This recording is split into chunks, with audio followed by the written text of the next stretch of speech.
How's it going, lads? Marshall here, and welcome back to another review on Team of the Year. But this time, it's a Team of the Year flashback. The midfielders tonight, they're literally extinct from the De Jongs, from the Kantes, from the Kevin De Bruynes. They were extinct at the time of like 7, 8 o'clock. So I thought, you know what, let's review David Luiz, a player that is obtainable, but for an astronomical fee. So we're reviewing the loan today just to see if technically he's one of the better centre-backs in the Premier League and Brazilian centre-backs in the game, because he's costing 470k on the Xbox and 490k for the standard SBC of David Luiz. He's 90 rated. Now he goes to a 96 with the Anchor Chem style, so again you can see the value there, but will he actually perform to that rating in game? That's what we're going to find out today. So lads, if you do enjoy, you know what to do. Bring that like, smash that like for this flashback Team of the Year. The first, yeah, it is the first flashback we've reviewed during Team of the Year. Lads, bring that hype, smash that like. Let's aim for 1,000. That would be sick. This is the third upload of today, so that would be massively appreciated. Subscribe to the channel if you're brand new around here, and click the notification bell as well to be notified of when I do upload every single review going forward from here on in. Plus the socials, Marshall89YT on the Instagram, Marshall89HD on the Twitter. Make sure you check out both of them. Now, David Luiz, he's one of those cards that can be versatile. Now, you can play him at centre-back, and you should play him at centre-back. He's a centre-back for God's sake. But you can also play him at CDM, possibly right back. But at CDM, his stamina would be an issue. It would be an issue, so just watch out for that. But he's a natural centre-back on this game, so that's the position where he should be played. But I've got to say, he can spring passes. He can see a ball out on the left, a ball out on the right. He can pass it to the right flank, the left flank, straight down the middle. His passing kind of technique is nuts, because you see a pass, you pick out a pass. His passing is that good in this game. It reminds me of like a Pirlo playing centre-back with the long hair and whatnot, but David Luiz is very good at that. In terms of his player bio, he's 6'2" in terms of height.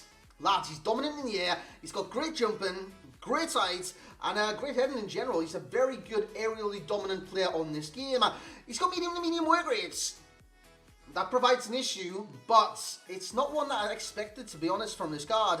I didn't think it would be an issue. I really didn't, and I don't believe it's that much of an issue, to be honest. But you'll see it in the gameplay if I did include it, but you'll definitely notice during the gameplay, his positioning isn't all that defensively. Sometimes you get caught out of position from time to time, and that is down to the medium defensive work rate, I do believe, because he doesn't put his all into defense. He attacks like relatively well, but he doesn't put his all in defense. If your line's like running back and whatnot, he's not gonna sprint to get back and help the defense. He's gonna kind of loiter, is that the word? But he's gonna kind of drift back at his own pace to make that sense. In terms of preferred foot, it's right. He's got 3-star in terms of weak foot and skill move sets. Good acceleration, 78. You can boost that with a shadow, you can boost that with any kind of pace boost, but I've used an anchor on the card. 85 sprint speed, very good. Now these stats are literally exquisite, from the pace to the shooting. I know what you're going to say with the shooting, he's got 64 finishing, but lads, it's all about that shot power, 94 shot power, and that's where it becomes versatile, because he's got the shot power to be effective in the opposition's area, he's got the passing to be effective outside the defence, and in the defence, his long pass is 91, his shot pass is 86, his curve is 78, which isn't that great, his vision is 79, but it's the passing stats which make the difference there. In terms of dribbling, doesn't have the agility too much. 77 is great for a centre-back on this game. 65 balance, so again, for out of the centre-back positions, the balance is a bit of an issue, but he's got 90 reactions, 92 ball control, 77 dribbling, 90 composure, defending physical. This is where it gets good. 92 interceptions, 88 head and accuracy, 86 defensive awareness. That could be the marking again for this card, because sometimes he just lets players run off him from time to time. He's got 91 stand tackle, 88 slide tackle, 87 jumping with him being 6'2". That is very, very fortunate, because he is great in the air. 72 stamina. One of the reasons why he might not be good in the midfield area, because he will lose the stamina very, very quick. 88 strength, 96 aggression. That is phenomenal. So lads, is he phenomenal in game? Let's find out. So here we go into the gameplay clips, and he's a true tackle of the ball. You just seen it there. He's ruthless in the challenge, and he's ruthless in the shooting as well. Look at this strike, man. That nearly tipped in under the crossbar under Casillas, or over Casillas, and that was a great strike from David Luiz, and he's not kind of shy to take the shot, because if you get the shot right, boy oh boy does he get it right. You're going to see I scored 2 goals in the 3 games I played with this card. This is the first of those goals in the match. This is the 3rd and final game, I do believe, as well. Look at the skill in that. For a centre-back, that is literally sensational from David Luiz. Given the chance, he will score from time to time with his 94 shot power, because he puts a lot of keepers in harm's danger. When he takes a shot, honestly, it just flies. It flies every single time. You would have seen that with the volley. You would have seen that with that kind of half volley as it bounced up and he took it on that. He's great in the air, sensational in the air. That was very unlucky not to score. Hit off the line and just over the bar. But defensively is what you want to know about, lads. He's sensational. His aggression makes him win those 50-50 challenges, win those aerial battles, and stand tackle, it contributes to that as well. His tackling is sensational at times. 91 stand tackle, 88 slide tackle. You've seen a slide tackle, you've seen his shooting and whatnot. You're going to see literally every pro I talk about within this review. In terms of the aggression, it's there. 50-50 challenges are David Luiz's bread and butter on this game, and he mops them up for breakfast. Look at this, by the way, off the line, lovely defensive kind of positioning there from David Luiz, but again, his marking, not that great. In terms of the strength, it's there, plus the aggression is just nuts. It is really nuts. From time to time, he just knows what to do, and he defends very, very well. He wins that ball back there using aggression and whatnot, and he just bursts away from the defence. And again, he's bundling in all these players, but he's going to win the ball back every single time, and he intercepts the ball on that occasion. His technicals. What do I mean by technicals? I mean his technical ability. It's crazy for a centre-back on this game. You look at Virgil van Dijk, a passing centre-back, but David Luiz, he's got a little bit more about him when it comes to a technical centre-back on this game. Ball control 92. If the ball's fizzing across the area and you need someone to control the ball and get it out comfortably and retain possession, David Luiz is your man. Look at there, he just passes out to the left back, gets the ball back, and just flourishes it to the right back. It's all natural to David Luiz. Passing, sensational. I will put passing amongst the pros, even though it's not on the list right there. His tackling is up there, top speed is up there as well, because if he's defensively kind of behind the pace of the game, and he's got to track back against someone on the counter-attack, he can definitely do that. By the way, look at this pass, man. This is in the 90th minute of the game, and that is a sensational pass to Lucas, and we actually do score from this, and it's actually David Luiz that gets the goal, because we go in the area and we win the penalty. In terms of hitting, lads, he's dominating the air. He's aerially dominant on this game. Great jumping, 87 going on 97 with the Anchor Chem style boost. Hitting accuracy, 88 going on 98 with the Chem style boost, and he's 6'2". He's great in the air, and he will dominate aerially against many a striker on this game. Maybe Zlatan Ibrahimovic, not so much. Maybe the Team Year strikers, not so much in the Sadio Manes, who I will be reviewing very, very soon. Don't wait for that. Don't wait for that. Don't kind of worry, it will become the channel. We'll be reviewing every single Team Year starter and the 12th man, and try and do as many SBCs and whatnot as possible as he does score that penalty. The only con with this card is marking, and the marking affects him defensively, and you will see a clip. I'll try and add the clip in because it's not on my monitor right now, but there's a clip where basically the ball gets cut across the area. He keeps, well, does he stop or does he keep going? I think he stops. So defensively marking, he doesn't track the runners as well as I would like, which defensively you need to do that. You need to track runners. Now, I've contributed it down to his lack of high defensive work rate. That's what I've contributed down to, but it might not be that. That's just me summarising this card, thinking about this card and doing stuff like that. So lads, with that being said, let's get into our rating for David Luiz and this Team of the Year Flashback. So there we have it then, lads. David Luiz is a very expensive but very good centre-back at the same time, because, like I said, technically he's very, very sound on this game, and would put a lot of CDMs and stuff to shame. He really, really would. It reminds me of the past CDM version he did have. Remember that CDM? I think it was maybe being FIFA 17?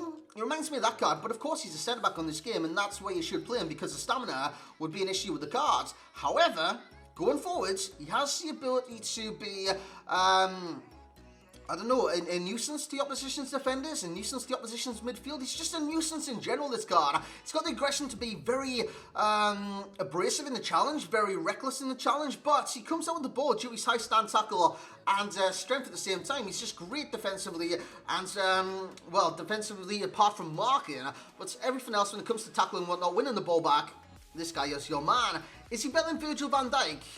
No. I'm going to say no. That's before he even gets a Team of the Year. I think Virgil van Dijk's still one of the better centre-backs, if not the best centre-back on the game. So with that being said, I don't believe he's better than Van Dijk. I don't believe he's better than Eder Militao. And that's 4 ratings less than this card. Eder Militao is defensively better than a David Luiz. But, yeah, I'm just saying, like, you can see the key card today, lack of high defensive work rates. But that's just what I'm contributing it down to, is marking. Because sometimes you let players just run off him.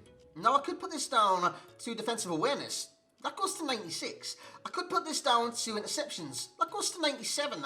What can I put it down to? I'm not too sure. I'm really not too sure. So I'm clutching at straws. I'm just saying it's down to his defensive work rate, which is medium right now. That's all I can attribute to. So if you're going to say his marking's very good in that, in my opinion it's not, but I don't know what to contribute down to. Of course there's amazing centre-backs in this game that's got medium to medium work rates, there's no doubt about that, so I don't know what to contribute that to, but I'm just going to stick with that, and we'll see where it goes. So in terms of the overall rating for David Luiz, sensational centre-back in this game, he's getting 9.3, that's good for centre-back. Like, I always reiterate this when I review centre-backs, when I review right-backs, goalkeepers, or right midfielders compared to strikers. Lads, he's not better than Messi, he's not better than Cristiano Ronaldo, he's just, that's his rating in that position. I'm not rating him as a striker, I'm not rating him as an all-rounder, I'm literally rating him as a centre-back, and as a centre-back, he is getting a 9.3 from myself. In terms of value for coins, he's getting a 7.6, I don't believe he's value, I really don't. You look at other centre-backs in this game, that could provide better value for your coins. Now you look at a Van Dijk, normal Van Dijk on the markets, he's like 400k, or he was, but that's before Team of the Year. Team of the Year could have crashed prices even more. So you look at that and you think, is it kind of worth doing this SBC one and just go get a, what's his name, a Virgil van Dijk? I don't believe so. A tradable Virgil van Dijk would be good, but this card is very tempting, lads. Very, very tempting to say the least. So he's getting a 9.3, 7.6 in terms of value for coins at 470 and 490 on the PlayStation. 8.7 in terms of enjoyment. There's not many better centre-backs on this game that will give you enjoyment like David Luiz. He's a mad hatter on this game. He's just like real life. He can pass, he can shoot, he can defend, he can run, but marking, his tracking just isn't that great. In terms of FUT champ status, he would be a starter. Games played 3, scored twice, and assisted the 0. But again, clean sheets, I think I got, was it 1? It might be in 1 clean sheet in those 3 games. In terms of match ratings, got 7.7, 7.0 and a 9.3 in the game where he did score twice. In terms of links, Premier League mainly, but Brazilian as well. He links to a lot of Brazilians on this game because he's Brazilian. In terms of similar players, I'd put for his technical ability, Mateus. Now, Mateus doesn't have the stature of a David Luiz, but the technical ability and the ability to play out and be versatile and play in midfield, Mateus would be your man. And that is the similarity between the two. In terms of key pro, be the aggression that wins some of the challenges, the 50-50s and whatnot.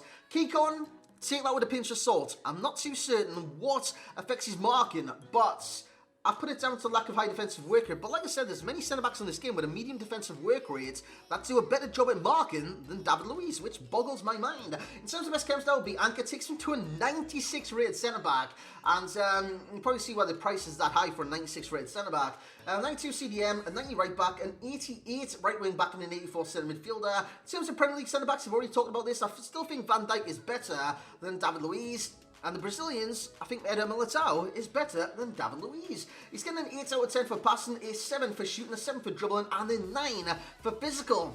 It's only stamina that lets him down, but the centre-back stamina doesn't matter. At CDM, if you want to kind of branch out, you want to play him in different positions, that will matter. But lads, hope you have enjoyed this review for tonight. I will get more reviews out tomorrow, because if you're not familiar with YouTube, in 24 hours, you can post 3 videos. If you post 4 or 5, it doesn't put out sub boxes, so you guys will miss the majority of my reviews. So I did like 5 a day or something like that. So I've got to be careful. I've got to do 3 per day. So tomorrow at what time? When the first review went live today, tomorrow is when I'll release another review, basically. So keep the notifications on the channel, lads. And hope you've enjoyed this one. If you have, leave a like, subscribe to the channel, drop a comment in the comment section below. Are you going to do this outrageously priced SBC? Let me know, man. And as always, hope you had a great day today. And yeah, I will catch you all next time.